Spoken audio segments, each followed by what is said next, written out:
Well, in the past 2 hours, Israel has conducted multiple attacks across the Gaza Strip, violating the ceasefire with Hamas. Israeli military helicopters fired heavy weapons in Khan Younis in the south, while tanks opened fire in Rafah. Further north, Israeli forces carried out an airstrike on Tuffah neighbourhood in Gaza City. At least 366 Palestinians have been killed since the ceasefire came into effect 8 weeks ago.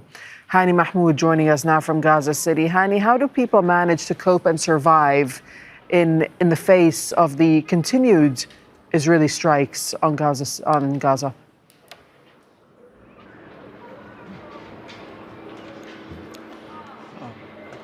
Well, during the past 2 years, I've created enormous level of hardship and difficult living conditions for Palestinians across the Gaza Strip. So talking about survival and healing is not something that people wait for it to happen until the conflict happened or until the bombs stop falling. They actually practice it in real time.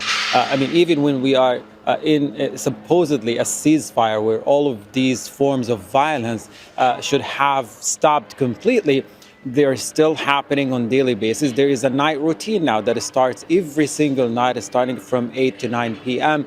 and extends all the way to early hours of the morning. The ongoing explosions, the drones that hovers at a very low level, the fighter jets that patrols the entire Gaza Strip. Just a constant reminder of how difficult and how fragile the ceasefire and how difficult the living conditions being created for Palestinians. But healing is something that people practice and practice on daily life in real time. We've seen as we walk around it, driving and meeting with people, talking to them, we realize how resilient they are. They're trying to live and survive these difficult conditions, from sweeping debris into reopening stalls, starting renovating, start fixing or running maintenance on some of the damages that are caused because of the bombardment. The biggest thing that I think is apart from finding water and finding food and living your life,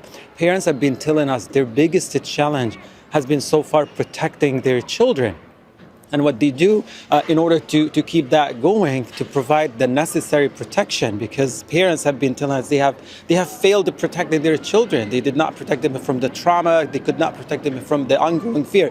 But what they're doing now, they're stealing these moments of creating a normalcy, like small acts of normalcy, like creating these pockets of normalcy by like bedtime stories, shared meals, a game in the streets, and that's what they're trying to provide for their children. And for them, that is as important as providing them with basic necessities, the food, the water, the shelter. But for their well-being, that's what they look at, because what they tell us that over the coming years, this generation is going to be the one leading the community here. And if they're not taken care of properly, we're going to be headed toward much more and bigger challenges for Palestinians. And the fact that the Israeli military is still conducting these acts of violence is just keeping the level of trauma high and keeping people more onto the edge of this might come to an end. The ceasefire might come to an end, and nothing is going to move forward given the ongoing acts of violence conducted by the Israeli military. The drones that buzz in the background on daily basis, and particularly at night, keeping many of the families here awake, especially in displacement tents, because they're worried about that attacks might happen at any time. They won't have enough time to run away from the horror of these attacks. Hani, thank you so much for that reporting from Gaza City. Don't miss out. Get the full picture. Subscribe to Al Jazeera for reliable news and expert insights. Like, share, stay ahead.